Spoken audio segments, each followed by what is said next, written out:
तर जाणून घेऊया आजचा संपूर्ण हवामान अंदाज।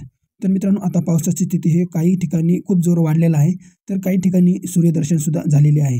तर मित्रांनो, चला जाणून घेऊया सविस्तर माहिती प्रत्येक भागाची। तर मित्रांनो, पहिल्यांदाच कोकण किनारपट्टीकडे जर पाहिलं तर रत्नागिरी, रायगड, पुणे, पालघर, वसई विरार, कल्याण, डोंबिवली या ठिकाणी पावसाचा जोर हा कायम आहे आणि येत्या 24 तासांमध्ये इथे खूप मोठा असा पाऊस पडणार आहे।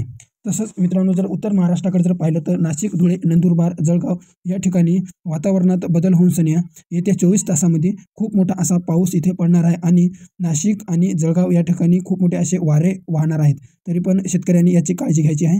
मध्य महाराष्ट्रामध्ये यवतमाळ, अमरावती, जालना, धुळे, अहमदनगर या ठिकाणी सुद्धा खूप दुपारनंतर वातावरणात बदल होऊन खूप मोठा असा पाऊस पडणार आहे। तरी पण याची सुद्धा नोंद घ्यावी।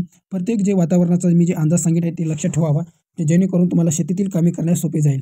तर मित्रांनो, तसंच आपण जर पश्चिम महाराष्ट्राकडे जर पाहिलं तर कोल्हापूर, सांगली, सातारा, पुणे, नाशिक, अण्णानगर, सोलापूर तर या ठिकाणी खूप मोठा असा दुपारपर्यंत पाऊस होणार आहे आणि अजूनसुद्धा तुम्हाला जास्त इथे थंडीसुद्धा दिसणार आहे, कारण की इथे पाऊस असल्यामुळं खूप असे वारे वाहणार आहेत।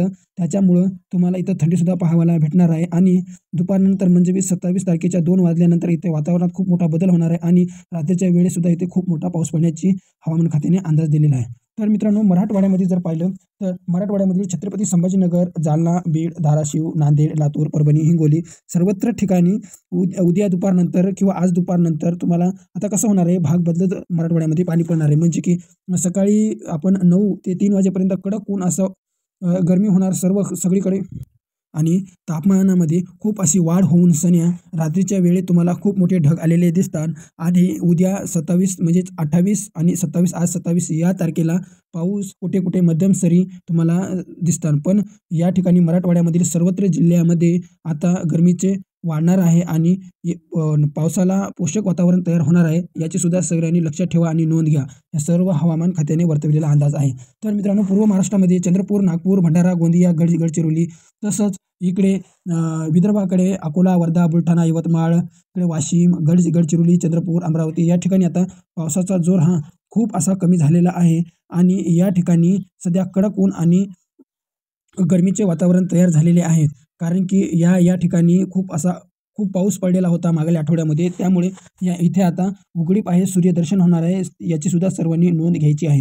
आणि मित्रांनो, एक महत्त्वाची बातमी म्हणजे ज्याचे कोणाचे पीक PM किसान योजनेचे किंवा आपल्या मुख्यमंत्री योजना याचे 2-2 हजार रुपये यायचे राहिलेले आहेत, त्यांनी आता मी पुढच्या व्हिडिओमध्ये एक नंबर देणार आहे, त्या नंबरवर संपर्क साधा आणि आपले ज्याचे कोणाचा हप्ता यायचा राहिलेला आहे 2,000चा मुख्यमंत्री साहेबाचा, त्यांनी आपला हप्ता आहे पेंडिंग पडलेला असेल तर त्याला रिन्यू करून घ्यायचा आहे। मी पुढच्या व्हिडिओमध्येच एक नंबर देणार आहे, जे की आमच्या मल्टी सर्व्हिस गुगल जे आधार कार्डाचे सर्व्हिस करतात, जे ऑनलाईनवाले राहतात त्यांचा नंबर देणार आहे। तरी पण त्यांच्याशी संपर्क साधा आणि आपले हे काम करून घ्या। तोपर्यंत आता भेटूया पुढच्या व्हिडिओमध्ये। जय श्रीराम।